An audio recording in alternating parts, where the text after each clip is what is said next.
Carmine Caruso, Musical Calisthenics for Brass. Forward. I might begin by emphasizing that there is no subjective judgment with these studies that is right or wrong. When you first begin playing an instrument, you may feel that you don't have a good sound. There may be occasions when a professional player or teacher may say, "That's a bad sound, therefore it's wrong." But it's not wrong. It's only the sound you have.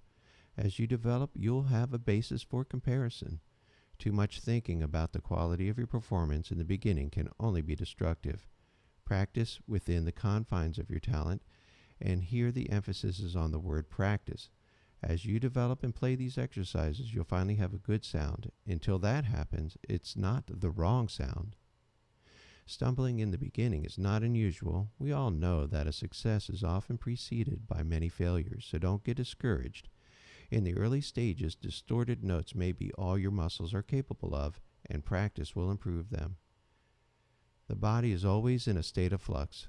Through the direct and repetitious activity of these exercises, you can teach your muscles that they can't remain in a state of flux. Your practice is set out to bring about a discipline, a coordination of mind and body.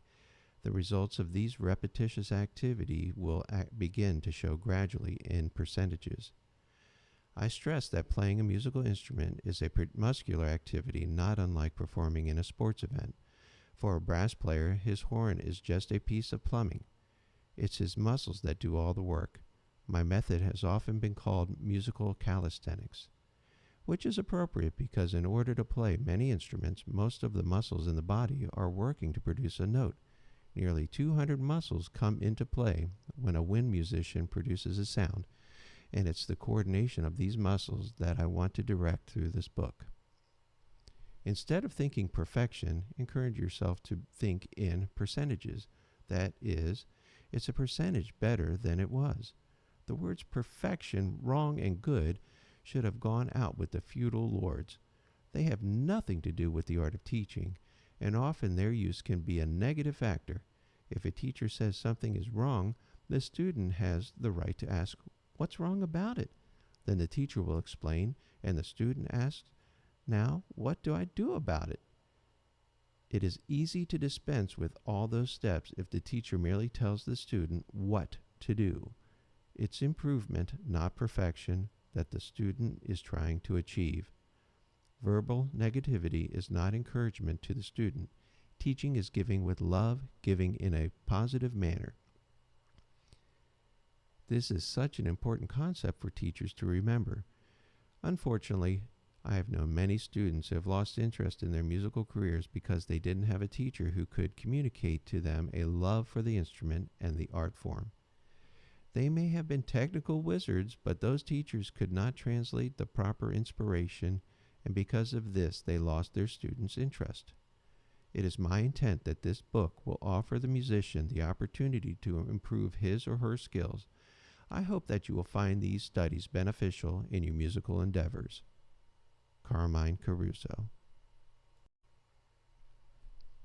This is not a musical method. This book is a clinical approach to learning to play your instrument.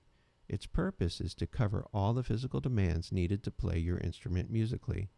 The book is clinical in that it shows you how to work your muscles so that you can use your instrument to make music and to give consistency to your musical performances. The clinical approach consists of 1. Sound, 2. Pitch or intonation, 3. Range, 4. Endurance, 5. Flexibility, 6. Tonguing, 7. Technique, 8. Breathing. For the beginner, it should be used as a supplementary method, calisthenics, while working out of any method book. For the more advanced or the professional player, this can be used strictly for calisthenics. Follow instructions carefully. Lesson 1. Interval Studies. The 4 rules. 1.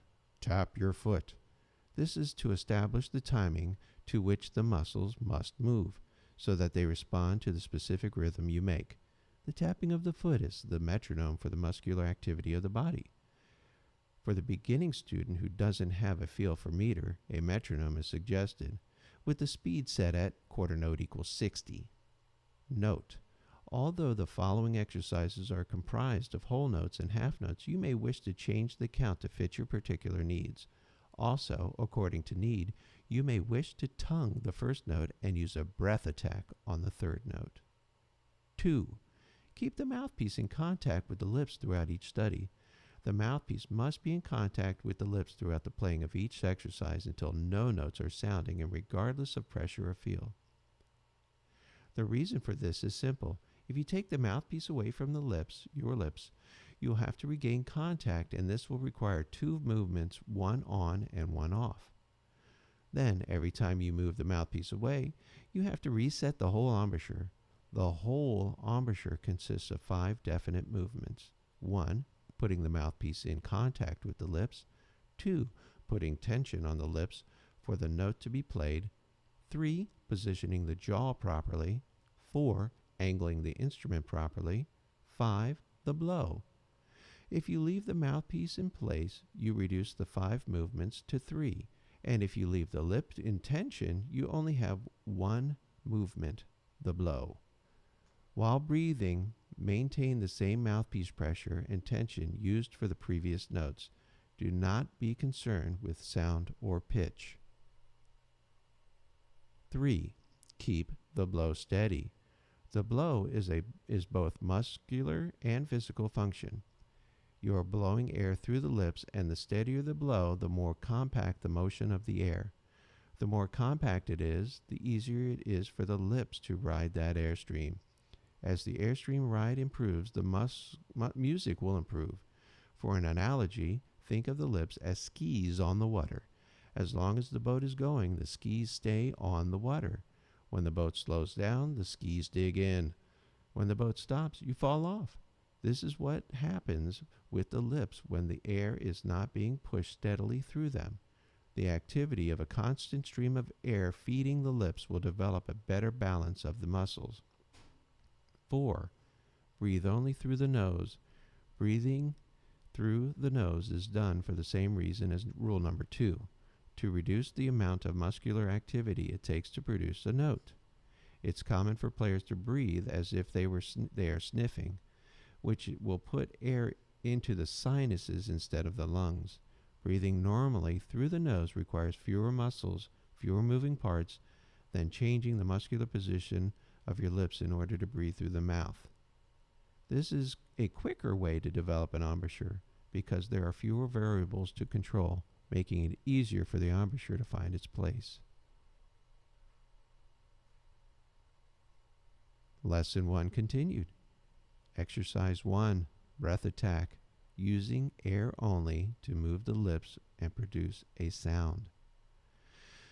The breath attack is used in this initial exercise because it is the quickest way to get the lips in focus, to get them touching. Repetition of the breath attack eventually brings the lips into the best position. I call this balance. Others may call it embouchure. When you play these studies, treat them like calisthenics. Don't be concerned with how they sound and feel at this point, and don't worry about pitch or missed notes. The discipline to feel is physical, not musical. Exercise 2, intervals in seconds. Be sure that you are slurring these intervals and not tonguing them. Play these notes only if you are able. Don't force. Again, when you are playing these exercises, don't be concerned with the sound, pitch, or feel. Play with abandon. Play as high as you can go until no sound comes out of the horn, but make sure that you complete the effort to play the particular interval. Take the horn away from your lips and rest 10 or 15 seconds, then pick up where you left off and go higher, again until no sound comes out of the instrument. That is the end of the study. Stop for 15 minutes or more, then repeat the study. Practicing in this manner will increase your high register. During the rest period, if you wish to practice other exercises or music, feel free to do so, but do not use these physical techniques with other types of music. If your lips become swollen, tired, or stiff, wait longer before resuming the exercises. If they continue this way, then don't touch them until it is comfortable. Any discomfort will increase the chance of manipulating to reach a note and cause extraneous motion.